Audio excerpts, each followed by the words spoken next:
23 दिसंबर 2024 राजस्थान के कोटपुतली गांव में एक किसान अपने खेत पर काम कर रहा था। पीछे ही उसकी 3 साल की बच्ची खेल रही थी, लेकिन खेलते ही खेलते वो बच्ची 700 फीट गहरे बोरवेल के किनारे पहुंच जाती है। 10 मिनट बाद जब किसान ने पीछे मुड़कर देखा तो उसे उसकी बच्ची कहीं नहीं दिखती, इसलिए वो अपना काम खत्म करके घर की तरफ जाने लगता है। लेकिन तभी उसने देखा कि बोरवेल के पास मिट्टी बिखरी पड़ी है, और जब किसान ने बोरवेल के अंदर झांक कर देखा तो अंदर से उसकी बेटी की रोने की आवाज आ रही थी। ये देखते ही किसान की सांसें थम जाती है। उसकी सिर्फ 3 साल की बेटी 700 फीट गहरे बोरवेल के अंदर गिर गई थी। इसके बाद शुरू होता है भारत के इतिहास का सबसे मुश्किल रेस्क्यू ऑपरेशन। आइए इस पूरी कहानी को शुरू से समझते हैं। राजस्थान के कोटपुतली में एक छोटा सा गांव है बढ़िया की धाली नाम से। यहाँ पर एक परिवार रहता था। पिता का नाम था भूपेंद्र चौधरी और उनकी माँ का नाम था ढोली देवी। इनकी 2 छोटी बेटियां थी, एक 9 साल की जिसका नाम था काव्या चौधरी और दूसरी छोटी बेटी जो कि सिर्फ 3 साल की थी, चेतना चौधरी। इस फैमिली के पास इनकी खुद की लैंड थी जिसमें ये लोग खेती करते थे, और उसी ही लैंड में कुछ समय पहले चेतना के फादर ने बोरवेल के लिए गड्ढा खुदवाया था। लेकिन उस जगह पर पानी न मिलने की वजह से बोरवेल के अंदर से पाइप्स को वापस निकाल लिया गया था। लेकिन फैमिली ने उस गड्ढे को तुरंत कवर नहीं करवाया था। उन्होंने उस गड्ढे को ऐसे ही खुला छोड़ दिया था। लेकिन उन्हें पता ही नहीं था कि फादर की इस लापरवाही का नतीजा उनकी 3 साल की बेटी को भुगतना पड़ेगा। फैमिली की सिर्फ एक छोटी सी लापरवाही की वजह से आगे चलकर इतना बड़ा हादसा हो जाएगा, ये उस परिवार ने अपने सपने में भी नहीं सोचा था। 23 दिसंबर 2024 दोपहर के करीब 1 बज रहे थे। भूपेंद्र चौधरी अपनी छोटी बेटी के साथ में खेत में आते हैं। चेतना के पापा अपने काम में लग जाते हैं, वहीं दूसरी तरफ चेतना इधर उधर खेलने लगती है। दोपहर के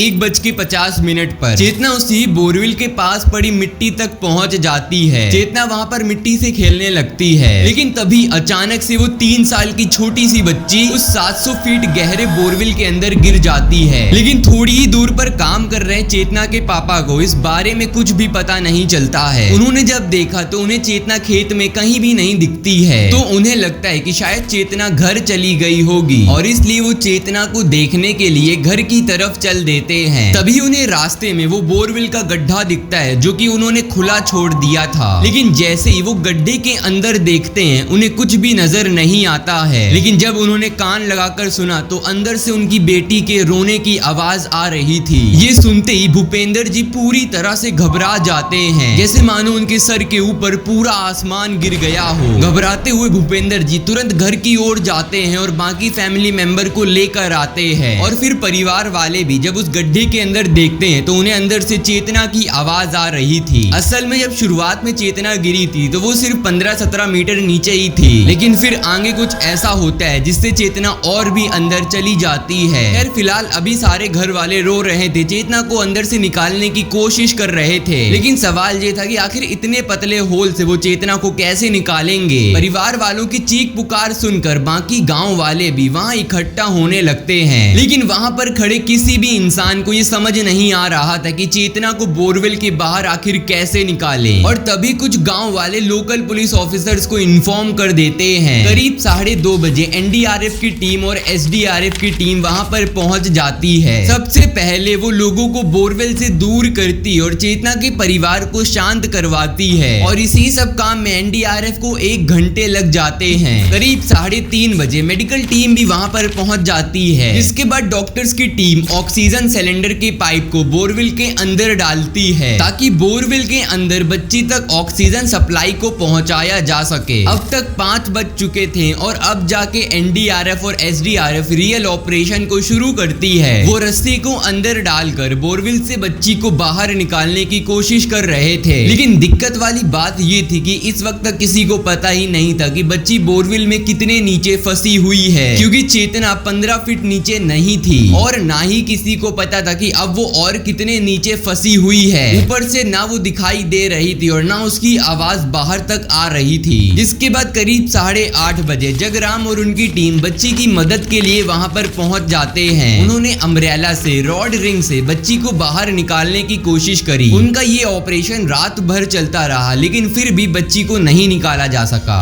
24 दिसंबर 2024 को एनडीआरएफ और एसडीआरएफ ने वापस से रेस्क्यू ऑपरेशन को शुरू करा। इस बार सबसे पहले उन्होंने डिजिटल कैमरे को रस्सी के सहारे बोरवेल के अंदर डाला और फिर करीब 150 फीट नीचे उन्हें चेतना दिखाई देती है, क्योंकि अभी भी जिंदा थी, लेकिन धीरे धीरे गुजरते वक्त के साथ उसे सांस लेने में प्रॉब्लम होती जा रही थी और इसलिए रेस्क्यू ऑपरेशन को और तेज कर दिया जाता है। चेतना के परिवार वालों से परमिशन लेने के बाद एक रस्सी में हुक बांधकर अंदर चेतना की तरफ भेजा जाता है और फिर कैमरे में देखकर चेतना के कपड़ों में उस हुक को फंसाया जाता है और धीरे धीरे करके उसे ऊपर की तरफ खींचा जाता है। लेकिन ये करना अपने आप में ही बहुत रिस्की मूव था, क्योंकि क्या पता वो लोहे का हुक चेतना की बॉडी में कहीं पर लग जाए या फिर क्या पता ऊपर खींचते वक्त हुक टूट जाए या फिर चेतना के कपड़े फट जाए तो फिर चेतना सीधे 700 फीट नीचे गिरेगी जाकर और तुरंत ही मारी जाएगी। लेकिन फिर भी ये रिस्की मूव को करा जाता है, क्योंकि जल्दी से जल्दी चेतना को बाहर निकालना जरूरी था। थैंकफुली धीरे धीरे चेतना ऊपर की तरफ आने लगी थी और हुक भी काफी मजबूत बंधा हुआ था, लेकिन चेतना सिर्फ 300 फीट ऊपर आई थी और वो आगे फिर से अटक जाती है। असल में ऊपर साइड का गड्ढा और भी ज्यादा पतला था और इसलिए उसे ऊपर साइड नहीं खींचा जा सकता था। ये देखकर हर कोई डर जाता है कि क्या चेतना को बाहर निकाला भी जा सकता है, लेकिन रेस्क्यू कर रही टीम को ये पता ही नहीं था कि ये तो प्रॉब्लम्स की अभी सिर्फ शुरुआत थी, क्योंकि आगे जो होने वाला था वो उनके होश उड़ाकर रख देगा। जब रेस्क्यू टीम के सारे ऑपरेशंस फेल हो गए तो उन्होंने एक फाइनल प्लान बनाया, जिसमें वो बोरवेल के साइड में करीब 100 फीट नीचे तक गड्ढा खोदेंगे और फिर एल शेप में चेतना तक पहुंच जाएंगे और चेतना को बाहर निकाल लेंगे। लेकिन तभी वहां पर जोरों की बारिश शुरू हो जाती है। इस वजह से रेस्क्यू को कुछ घंटे के लिए रोकना पड़ता है। जब बारिश रुकी तो रात के 8 बज चुके थे। बोरवेल के बगल में इतना बड़ा गड्ढा खोदने के लिए पाइलिंग मशीन को मंगाया जाता है। इस मशीन को आने में फिर से 3-4 घंटे का टाइम लग जाता है। हर बीतता हुआ वक्त चेतना को उसकी मौत की तरफ ले जा रहा था। रात के करीब 11 बजे पाइलिंग मशीन वहां पर पहुंचती है, लेकिन अंधेरी रात में कुछ भी नजर नहीं आ रहा था और इसलिए ऑपरेशन को फिर से रोक दिया जाता है। अगले दिन सुबह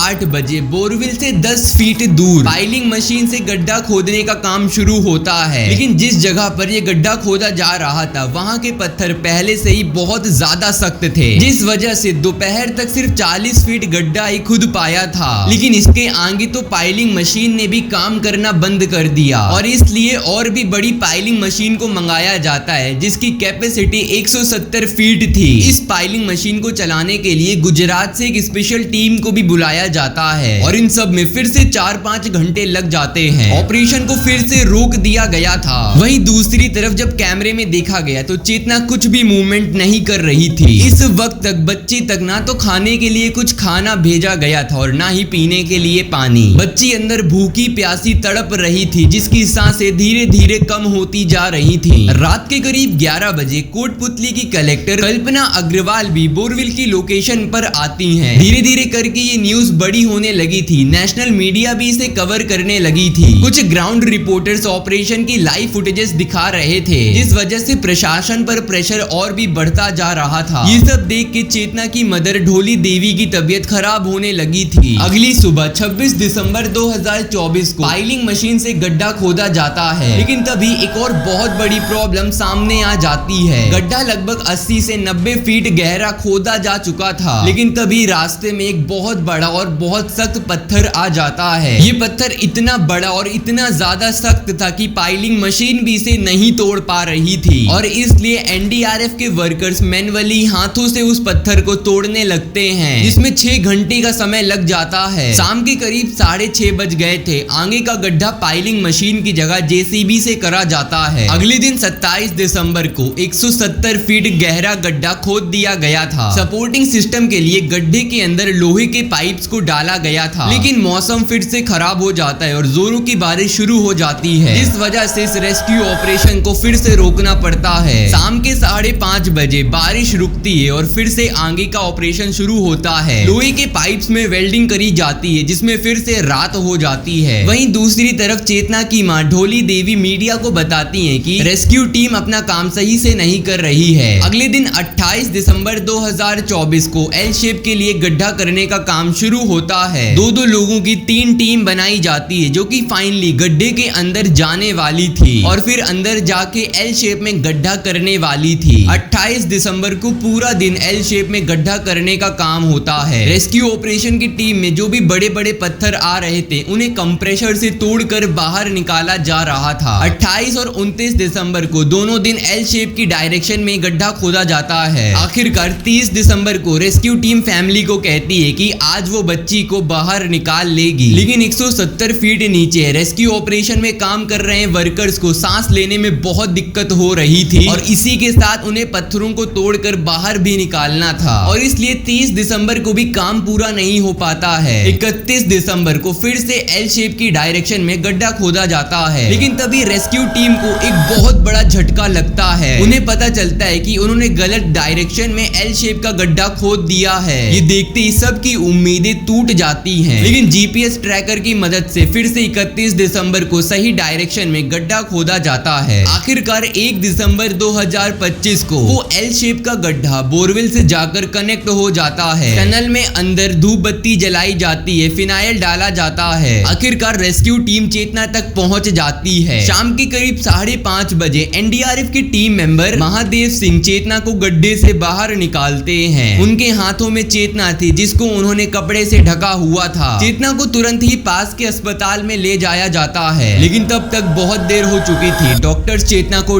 डिक्लेयर कर देते हैं। एक छोटी सी बच्ची बोरवेल के अंदर मारी जाती है। फैमिली ने इसका पूरा ब्लेम रेस्क्यू टीम के ऊपर डाल दिया, लेकिन यहाँ पर मैं आपसे पूछता हूँ आखिर चेतना की मौत का जिम्मेदार कौन था? वो रेस्क्यू टीम जिन्होंने रेस्क्यू करने में इतना टाइम लगाया, या फिर वो प्रशासन जो कि एक छोटी सी बच्ची को भी नहीं बचा पाया, या फिर चेतना के खुद के परिवार वाले जिन्होंने उस बोरवेल को ऐसे ही खुला छोड़ दिया? इसका जवाब आप कॉमेंट सेक्शन में जरूर लिखिएगा। अगर आपको ये वीडियो पसंद आई हो तो चैनल को सब्सक्राइब कर सकते हैं। यहाँ पर आपको 2 वीडियो दिख रही होंगी, फटाफट से क्लिक करके आ जाओ। मैं तुमको इसी वीडियो में मिलता हूँ।